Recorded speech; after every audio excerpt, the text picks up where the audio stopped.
Hi, my name's Kevin Newman, and today I'm going to read The Little Engine That Could by Waddy Piper.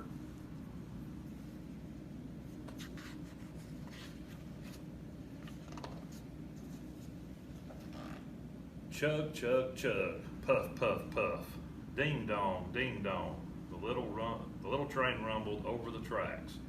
She was a happy little train, for she had such a jolly load to carry.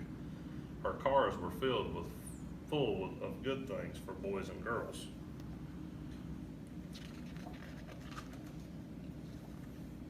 There were toy animals, giraffes with long necks, teddy bears with almost no necks at all, and even a baby elephant. Then there were dolls with blue eyes and yellow curls, dolls with brown eyes and brown bobbed heads, and the funniest little toy clown you ever saw. And there were cars full of toy engines, airplanes, tops, jackknives, picture puzzles, books, and every kind of thing boys or girls could want.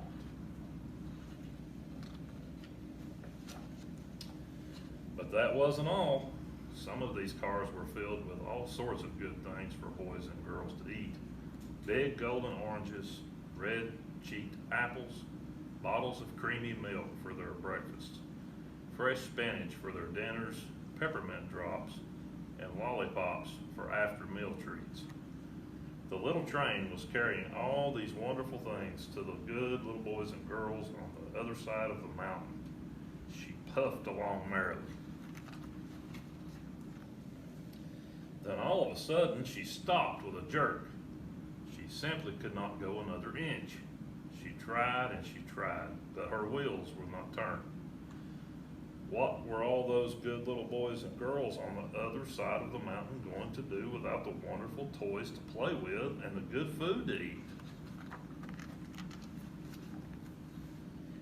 "Here comes a shiny new engine," said the funny little clown who jumped out of the train.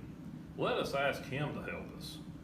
So all the dolls and toys cried out together, "Please, shiny new engine, won't you please pull our train over the mountain?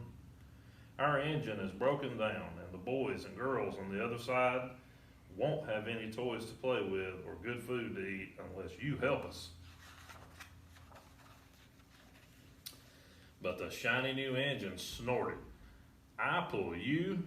I'm a passenger engine. I have just carried a fine big train over the mountain with more cars than you ever dreamed of. My train had sleeping cars with comfortable berths, a dining car where waiters bring whatever hungry people want to eat, and parlor cars in which people sit in soft armchairs and look out of big plate glass windows. I pull the likes of you? Indeed not." And off he steamed to the roundhouse where engines live when they're not busy. How sad the little train and all the dolls and toys felt. Then the little clown called out, "The passenger engine is not the only one in the world. Here is another engine coming, a great big strong one. Let us ask him to help us." The little toy clown waved his flag, and the big strong engine came to a stop. "Please, oh please, big engine," cried all the dolls and toys together. "Won't you please pull our train over the mountain? Our engine is broken down, and the good little boys and girls on the other side won't have any toys to play with or good food to eat unless you help us." But the big strong engine bellowed, "I'm a freight engine. I have just pulled a big train loaded with big machines over the mountain. These machines print books and newspapers for grown-ups to read. I'm a very important engine indeed. I won't pull the likes of you." And the freight engine puffed off indignantly to the roundhouse. The little train and all the dolls and toys were very sad. "Cheer up," cried the little toy clown. "The freight engine is not the only one in the world. Here comes another. He looks very old and tired, but our train is so little, perhaps he can help us."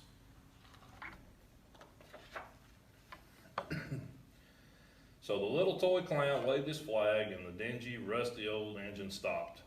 "Please, kind engine," cried all the dolls and toys together. "Won't you please pull our train over the mountain? Our engine has broken down and the boys and girls on the other side won't have any toys to play with or good food to eat unless you help us." But the rusty old engine sighed. "I am so tired. I must rest my weary wheels. I cannot pull even so little a train as yours over the mountain. I cannot, I cannot, I cannot." And off he rumbled to the roundhouse, chugging, "I cannot, I cannot, I cannot."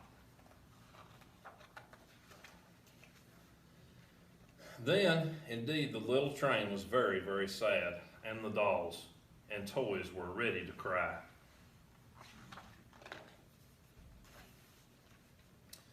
But the little clown called out, "Here's another engine coming, a little blue engine, a very little one. Maybe she will help us." The very little engine came chugging merrily along. When she saw the toy clown's flag, she stopped quickly. "What is the matter, my friends?" she asked kindly. "Oh, little blue engine," cried the dolls and toys, "will you pull us over the mountain? Our engine is broken down, and the good boys and girls on the other side won't have any toys to play with or good food to eat unless you help us. Please, please help us, little blue engine." "I'm not very big," said the little blue engine. "They use me only for switching trains in the yard. I have never been over the mountain." "But we must get over the mountain before the little children awake," said all the dolls and toys. The very little engine looked up and saw the tears in the doll's eyes, and she thought of the good little boys and girls on the other side of the mountain who would not have any toys or good food unless she helped. Then she said, "I think I can. I think I can. I think I can." And she hitched herself to the little train. She tugged and pulled and pulled and tugged, and slowly, slowly they started off. The toy clown jumped aboard, and all the dolls and the toy animals began to smile and cheer. Puff, puff. "I think I can, I think I can, I think I can, I think I can." Up, up, up. Faster and faster and faster and faster the little engine climbed. Until at last they reached the top of the mountain.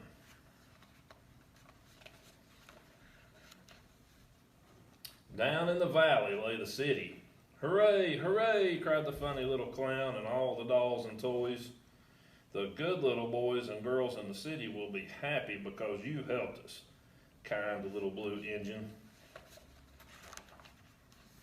And the little blue engine smiled and seemed to say as she puffed steadily down the mountain, "I thought I could, I thought I could, I thought I could, I thought I could, I thought I could."